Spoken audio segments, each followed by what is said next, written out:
You told this court that, Mr. Zungu, that you don't know accused number 4, but you don't know if he does know you.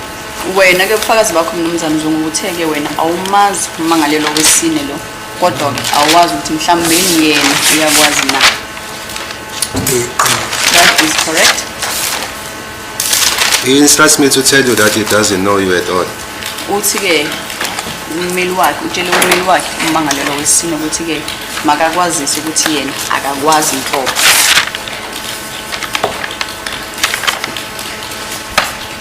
Do you understand? Yes, usisa baba. Yeah. Yes, I hear you. Yes.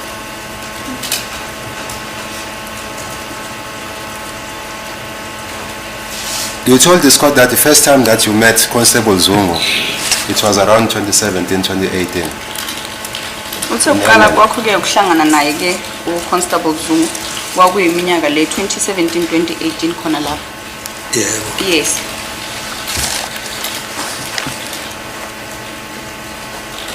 Can you recall Mr. Zungu, after I've met him during that period, 2017, 2018, on how many occasions did you meet him thereafter? Manje ke sewuhlangane naye uphinde wahlangana naye futhi mhla ka 2017 2018 emveni kwalokho ke. Uyakhumbula mhlawumbe ukuthi nahlangana amahlandla abawungakhi emveni kokuthi senihlangene ngo 2017 2018? Hey, amahlandla bemaningi ngoba ebengachazi befese afike manje. It was on many occasions because he would not say that he's coming, would just arrive. Ngizwe njengoba sengqongqoze ebusuku ngivukele. I would just hear from him knocking at in the evening and then be asleep at that time, wake up and open. During those occasions that you have met him in Emelo, that is the time now that you meet Constable Zungu in Emelo, was there an occasion where the name of Mr. Mthokoziseni Zipho-Zonke Mapisa was mentioned? Manje ke kuwonke lamahlandla lawo ohlangana naye uConstable Zungu lo noma amahlandla afike ngawo lapha eMelo. Kuye kwaba khona isikhathi lapho ninabo khona nengqondo noma kwavela leli gama lakhe ke uMthokoziseni Zipho-Zonke Mapisa. Liye levela lelo gama. Cha ngiyaqala. No, it's for the first time. On that occasion where Constable Zungu came and he took you to the vehicle where you met Brigadier Geninda, you thereafter went to this office that you don't know. Was the name of Mthokoziseni Zipho-Zonke Mapisa mentioned in that occasion? Manje nkathi ke efika la Constable Zungu la uhlala khona ezokulanda ekholela ke emoteni lapho wafika wahlangana khona no Brigadier Geninda nahamba wathathwa woyisa kuleli hhovisi wena othi ke awulazi. Manje ke nake liye lavela ke yini leli gama la kaMthokoziseni Zipho-Zonke Mapisa? Akaze ngibizwe. No, I've never heard of it. Let us now refer to Exhibit Triple U of the record, which is the statement dated the 17th of November 2019. It was taken at 16:25 in the afternoon. I did not get the last part. It is dated the 17th of November 2019. Lesi statement kuthiwa ke senziwe mhla noma sibhalwe ukuthi sibhalwe umhla ka 17 November kunyaka waka 2019.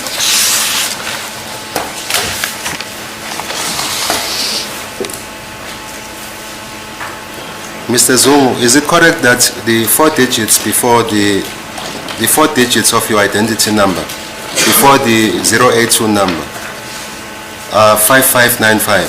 Do you confirm that? 5595. Manje ke i-ID number yakho babuzungu ngaphambi kwalezi number lezi ezokugcina u082. Manje kuyiqiniso ukuthi lezi number ezine ezisemaphakathini 05595. I can also hand to you the copy of the identity document. It would be better if I'll give you the copy of the identity document.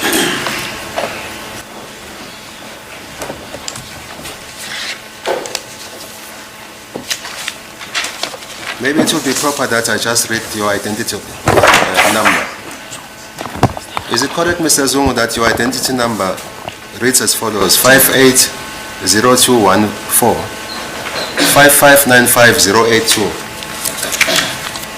Iy'nombolo zakho lezi zakamazisi izona lezi Yeah, ke. izo lezi. Yes, this is the one. With reference to Exhibit Triple U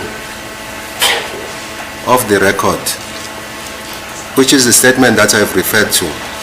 So it is not correct that your identity number, as it is reflected in Exhibit Triple U, is 580214 558082.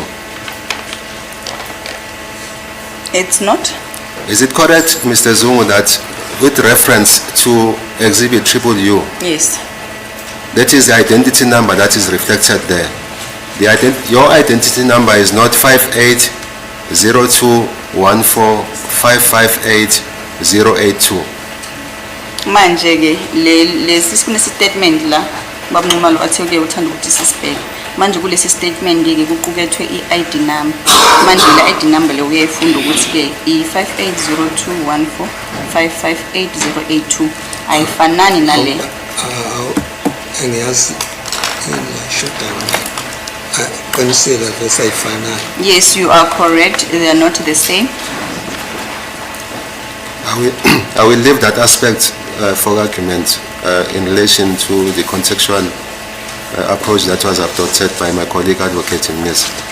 Let us now go to the number that is reflected on Exhibit Triple U.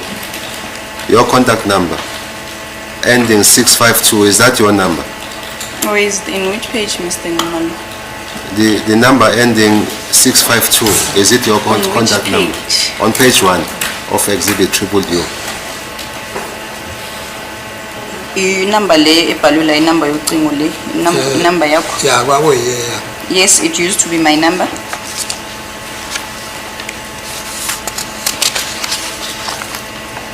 Thank you, Mr. Zungu. Thank you, my daughter. I have no further questions. Thank you. Yes, ma'am.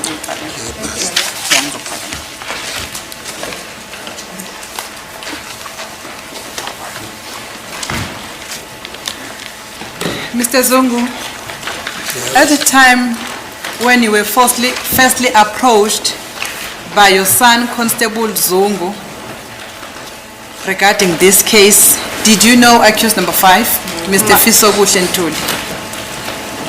Manje ke baba ukuqala nga uma ngabe ke indodana yakho iqala ukukhuluma nawe mayelana ke nalodaba. Ubumazi ke umangalela wesihlanu igama lakhe kuFisobuhle Ntuli. Hayi bengamazi. No, I did not know him.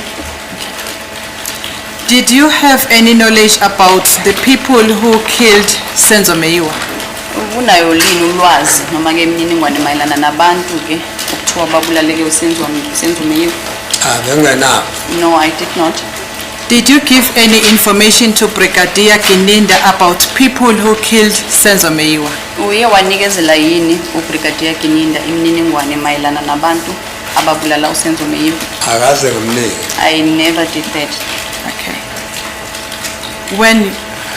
When you were taken from Emelo into that motor vehicle, the bike that you have testified about, were you taken? Did you agree to be taken, or were you taken against your will? Manje ke nkathi bekuthatha noma uthathwa lapha ke endaweni yase-Emelo, wavuma yini ke ukuhamba nabo noma ke wathathwa ngaphandle kwemvume yakho?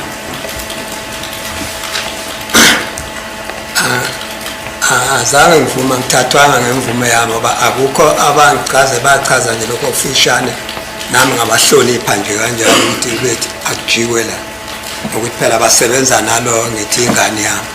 No, I was taken against my will, and because they just gave me a brief explanation, and I gave them the respect, and because they said that they are working with my son. Was it explained to you where were you taken to, or where were you going to? Wachazelwa yini ukuthi uthathwa nje usiwa kuphi? Cha angichazelwa ngoba wathiwa nje uyangifuna uGenini. No, it was never explained to me. I was just told that Geninda wants me. Was it also explained as to what was going to happen where you were taken to? Manje ke bakuchazela yini futhi ukuthi lapho niya khona kuyokwenziwa? Azange bangichazela. No, they never explained. Okay. Were you asked if you agreed to go with them? Bakubuza yini ukuthi uyasinikeza ke imvume noma uyavuma ukuthi uhambe nathi? Cha. No. Azange bangi. No, they never asked me. Okay. The statement that has been introduced in this court as the statement allegedly to have been made by Brigadier Geninda, which is marked as Exhibit UU. It was signed on the 17th of November 2019. Kunesi statement lana ke kwakuthiwa ke sibhalwe uBrigadier Geninda senziwe uwena ukuthiwa senziwe uwena. Sasayindwa lesi statement noma senziwa mhla ka 17 kuNovember woke unyaka ka 2019. Okay. Do you still recall the date when you were taken with the car to the place where you were taken to?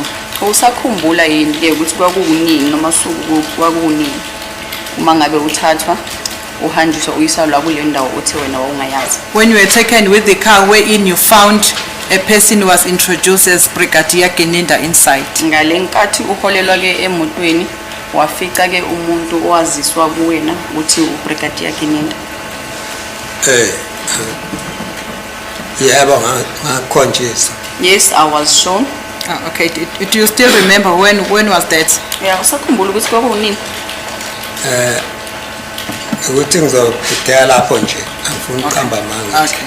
Ukuthi ngisakhumbula ukuthi ngiya kodwa nje khona ngiyazi ukuthi kulapha kusuka ko 20 nje 2018 ngezondawo 27 angisazi kulapho nje.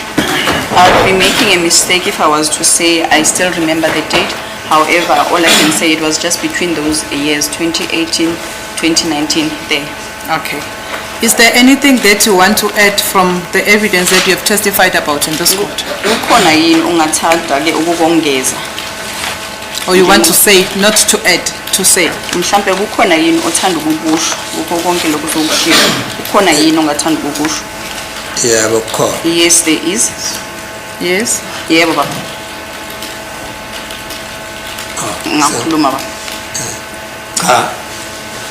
Akuyikhona okungisukuma senaphansi ngize ngikwazi ukusizakala ngithole abantu abanjengamameli bangifake la bangisondeza. Into enkulu yileyo ukuthi uvulwe icala ngegama lami. Mina ngingazi lutho uvulwe icala ngegama lami. Firstly, I would like to say that I thank the attorneys for making a point that I come before court, and secondly is that there was a case opened and my name was mentioned. Sorry, Mr. Zungu Senior. I've been just leaving it, Linda Boichoyo. When you say they opened this case because of you, it can't be correct. This case was opened because Senzo Meiwa was murdered. That's fact, not speculation. Ethi inkosi enkantolo ke beyilibe lithulile mayelana ngendlela ochaza ngayo wena mawuthi ke leli cala lavulwa ngenxa yakho uthi cha akunjalongo leli cala lavulwa ngenxa yokuthi ke wabulawa uSenzo Meyiwe ikhona ukukhona.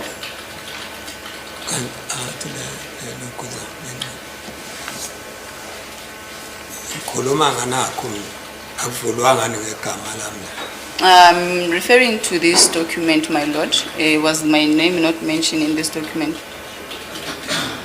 So in other words, you are saying the case was opened because there were statements that were submitted and the statement allegedly said to have been taken from you.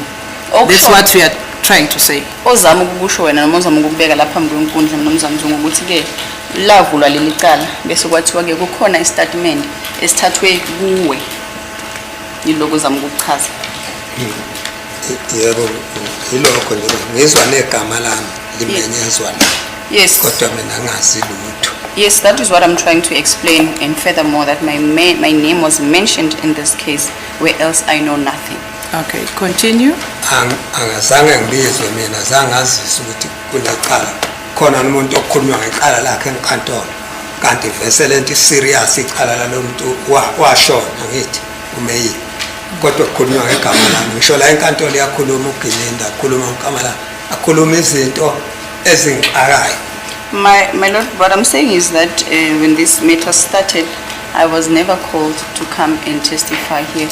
And as and when I've been listening to the case, I heard Gininda giving testimony, making mention of things that I do not know, or strange things rather. So you are saying so because your name was mentioned by Brigadier Gininda in this court? Ukushiso lobo wena inkulumo yakho isukela ekutheni uBrigadier Gininda wabiza ke igama lakho, wakhuluma ngegama lakho. Yebo walibiza kanti usufakazi nawe bese ngiyakuthola vese obenzile. Yes. Walibiza la enkantolo. He mentioned my name, and this is with evidence to this statement that the witness has in his position, indicating that my name was mentioned on this statement, this very statement. And how did you feel when you heard that Gininda was mentioning your statement, your name here in court? Wazizwa kanjani ke wena baba Mosuzwa ke ukuthi uGininda ukhuluma ngegama lakho la enkantolo?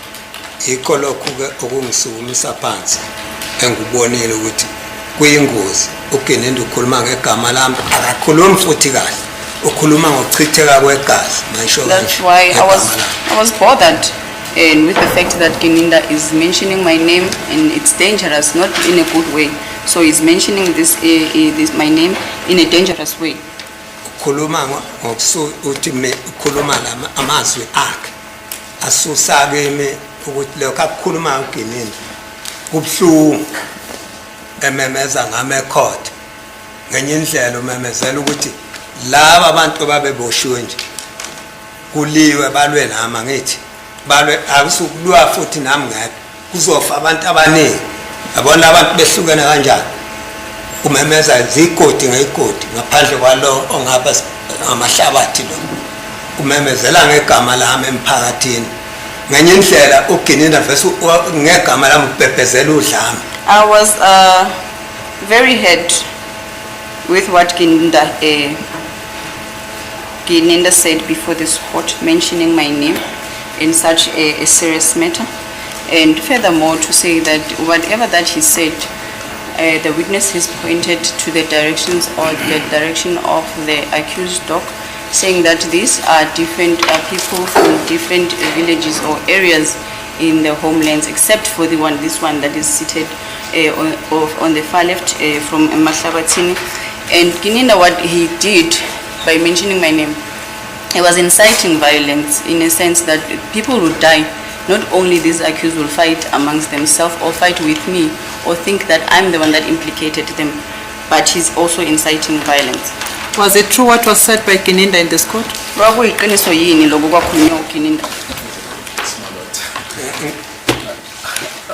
We submit, my lord, that question cannot be allowed, my lord. It's precisely the issues that this court is seized with. The opinion of this witness is irrelevant. Thank you, my lord. Can I rephrase the question? Thank you. From what you said that was said by Gininda in this court, was it true according to your own understanding? Or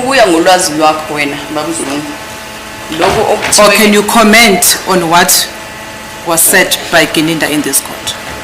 Manje ngokuya ngolwazi lwakho wena ngokwazi kwakho babuzungu wena lokho kwashiwa uGininda ke ekusho ngegama lakho. Once again, the comment of the view of this witness is irrelevant. This court is called upon to decide on the evidence that is before court. What this witness thinks, my lord, is irrelevant. My lord, I submit that it is relevant. How is it relevant? How is it going to assist this court to adjudicate this matter? My lord, it's for the witness to confirm what he said, whether it's true according to his knowledge or not. So how will it advance the knowledge of the court in order to sit and adjudicate this matter? It will assist the court. In what way? It will assist the court, my lord, weigh the evidence of, the truthfulness of the evidence of Brigadier Kininda? In as far as reference is made regarding I'm this here to witness. adjudicate a murder case, not a hearsay case. Murder case. Yes, my lord, Yeah. I agree. All I'm listening to here is just hearsay. Omaphikiseni utheni wathini wangibiza mashobane kamzilikazi what. How is it going to help this court? Continue, sir. There's a request, my lord, by the witness that I interpret what Mr. Bale, what was Mr. Bale's objection all about. Umnumzane Baloyi ubethi-ke njengoba kubuza ukuthi kungani ngakutolekela ubethi-ke indlela ke uMamshololo ebuza ngayo-ke imibuzo nje lo mbuzo akubuza wona uthe-ke angeke usise ndawo uyayibona manje-ke uyachaza-ke uMamshololo ukuthi kuzosisiza lokho ukuthi-ke inkosi yenkantolo ifikelele esinqumeni okuyisona esifanele. Inkosi yenkantolo ithi yona la ibhekene necala lokufa komuntu noma-ke icala lokubulawa ngoba-ke ubufakazi obuvelile kaningi ukuthi ubani uthini ubani wathini yiloko bebakusho nje bekuyiba inkulumo mpikiswano phakathi kuMamshololo naye-ke umnumzane Baloyi yiloko bebakhuluma ngakho baphikisana ngakho. Angithi ukuze kutholakale ngoba nithi angifunge ngendlela yenkantolo ukuze kutholakale into eyaphambili ukuthi kukhulunywa amaqiniso. I've taken an oath before this court to come and testify, and for us to reach an end point, we must first find the truth. Manje ke nakho ke engicela ukuthi vese ngiyibeke. This is what I would like to state. Ukinenda uthi la ephepheni la statement sakhe. Uthi mina ngalethwa constable Sizwe Zungu ngamletha lapha ukuthi ezokwenza le statement. What is said by Kininda in this statement, which the witness is having in his position, but Brigadier Kininda indicates that Constable Sizwe Zungu is the one that brought me to make this statement. Manje ukinenda wasenza wabopha la. Took this statement and then he arrested them. Wababopha ngegama lami. He arrested them using my name or mentioning my name. Ukinenda mina akazakhipha incwadi evela noma la estate ukuthi angazise mzukwana uzohlala icala la. Kininda never brought a paper to me from the state to say that I need to come here and testify. Ma ekhuluma la ukinenda ekhuluma la icaleni uthi ukuze ngibabophe la ukhuluma la enkantolo ukuze ngibabophe la ngababopha ngoba ngezwe ngoZungu. His oral evidence here before this court was that I arrested them because of the information that I got from Zungu. Lafika ilanga leqala ngibabingelela imanje lafika ilanga leqala. They then made their first appearance and then they were given a date for hearing. Kufanele ukuthi abeze mina kwenziwa so waphambaniswa kwabizwa Constable Zungu. Now they were given a hearing date and then the matter started, and then when I was supposed to be called, I was never called. They called Constable Zungu instead. Constable Zungu afike washo akakhuluma ukufakazela mina athi mayifika lapha enkantolo ngaziwa noma safunda statement sakhe ngoba vese unaso statement base wafika wakhomba nampa lezi ngane zabantu wathi nampa abantu abenze so ababulele umeyi. Upon Constable Zungu being called to come to court, he then came here and testified, and he was never in agreement with what I had said or what was said I said. But he came to court and pointed at these poor kids, saying that they are the ones that had killed Senzumeiwa. Wabekwa okuningi uConstable Zungu. Wabekwa okuningi ngalabantwana ukuthi uye owazi wabona wayeseduze kwalapha kwenzeka khona lesi sigameko. He then placed these poor kids placed them into a scene, and then he said that he was nearby the place where the incident took place.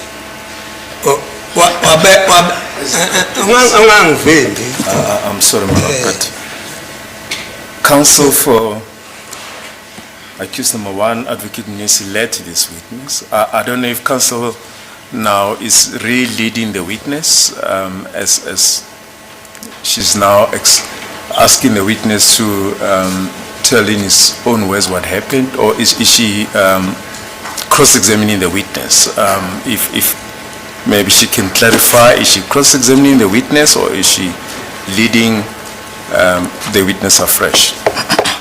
Shushisa ukuthi-ke inkinga yakhe mayelana-ke nangendlela uMamShololo ibuza ngayo imibuzo-ke uthi njengoba-ke ubaba uMnisi sekanikezile-ke ithuba lokuthi uyicale phansi le ndaba uyichaze. Manje-ke inkinga yakhe umnumzane Baloyi enayo manje ukuthi-ke kuba ngathi impinda lento esiyenzayo-ke manje ukuthi-ke uqalela phansi unikezela ngobufakazi noma-ke usho uphendulela imibuzo ubaba uMnisi esekubuze yona. Manje ukuthi unenkinga-ke kulelo phuzu lelo ukuthi-ke uMamShololo makachaze-ke ukuthi-ke inhloso yakhe ekubuzeni imibuzo ngale ndlela abuza ngayo uhloseni. Akahlosanga lutho uhlose ukuthi kodwa kuvela iqiniso mayithi angikhulu khona nenkinga engakusho. No, she's not intending anything. What she's trying to do is, because she asked me as to if there is anything that I would like to state. Akusikho kusha lokho okubuzwa ummeli. This is not new, what the attorney is asking. Sishayisela ngolwehlanu sambela ngibekile lapha enkantolo ukuthi nakho uqala ukubuza nje ukuthi kwenziwa yini kube necala elisome mina ngabizwa enkantolo. On Friday when you adjourned, I did raise a point as to why was there a matter of this nature and I had not been called. Ngiyethemba ukuthi ngokweqiniso azange ngimbone ngoba ngimbona namhlanje nanje usisi uMshololo wayengekho ngalelo la. Ngicela la enkantolo ukuthi mangichaze ngoba iqiniso lalokhu ngiyabona lokufakwa mina. No, I have not seen Advocate Mshololo on Friday. May I then be given an opportunity so that the truth is told? Ngikhuluma nje okwamanje mangithi ngiyachaza. Ngifikela kudumala ukuthi ngichaze ngalento. UGinenda athakaze lutho ngokufaka mail. uConstable Zungu athakaze lutho ngokufaka mail. Uzakele kimi uzongisesha ukuthi ngoba engazi uzobuza. It is with sadness that as I'm testifying or I'm stating what I'm stating, because what Constable Zungu and Brigadier Kinenda say that they know nothing of the death of Senzo Meyiwe. They then came to me to come and search for information. Kodwa manje sehlele ngalela la ngaqala uqulu icala. Ehleli la wakhuluma wathi wayekhona eduzane nesigameko esenzeka ngalelo langa 2014. And now when the matter started, or when it said for the first time, when he gave evidence indicating that he was nearby where the incident took place in 2014, wakuchaza konke akubonayo. he explained all that he saw. Wasuka lapho wabuzwa ebuzwa ngabameli ukuthi uthuleleni nodaba olungaka lokufaka umuntu uyiphoyisa. And then he was questioned by attorneys and saying that what took you so long without reporting the matter since 2014. Wathi yena wahamba wabika police station. And then he said that he went to go report at the police station. Ngaphike kwamagama ukuthi athi uGinenda uConstable Zungu walethwa mina ngalethwa uConstable Zungu ukuthi wenze istatement. I dispute also the fact that Constable Brigadier Kinenda said that Constable Zungu is the one that had brought me to come and make a statement. Okay, let's leave what was said by Constable Zungu in this court. It's on record already.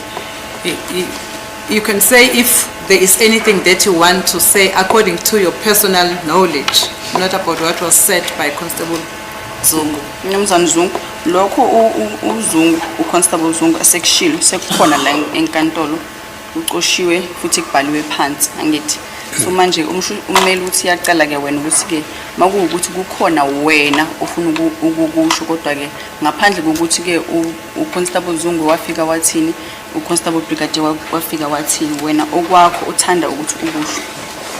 But we have raised this objection before. We're doing so. This witness said he knows nothing about events surrounding the death of Mr. Senzo Mayo. How is he expected to comment on the evidence of Constable Zungu? We submit, my lord, that question should be disallowed. Manje ke inkinga ke ngalombuzo phezulu ukubuza umamtholo uthi wena sowushilo kwaba kaningi noma kwaphinda kaningi ukuthi wena awazi lutho mayelana nokubulawa kwa Senzo Meyiwa. Manje ke uzokwazi yini ukuphawula mayelana nezinto ezifaka ke ukufa kwa Senzo Meyiwa njengoba wena usuchazile ukuthi wena awazi lutho manje ucela ukuthi inkosi enkantolo ingawuvumeli lo mbuzo. Is there anything that you still want to say about what happened to you, not about what was said in this court by Constable Zungu and Brigadier Kinenda? Ukhona yini wena uthanda About what ukusho happened to you? ukuthi okwenzeke kuwe hayi okuthiwe okukhulunywe uGininde noma mhlawumbe okukhulunywe uConstable Zungu kodwa ke okwenzakalele wena? Okwenzakalele mina ukuphuka komonje ukuthi nampa abantu behlala amaphoyisa adlala ngamasebenza ubugebengu kuleli cala. It's only sadness and being hurt. I'm hurt because these people are now playing games with me. Thank you, my lord. I've got no further questions. Thanks.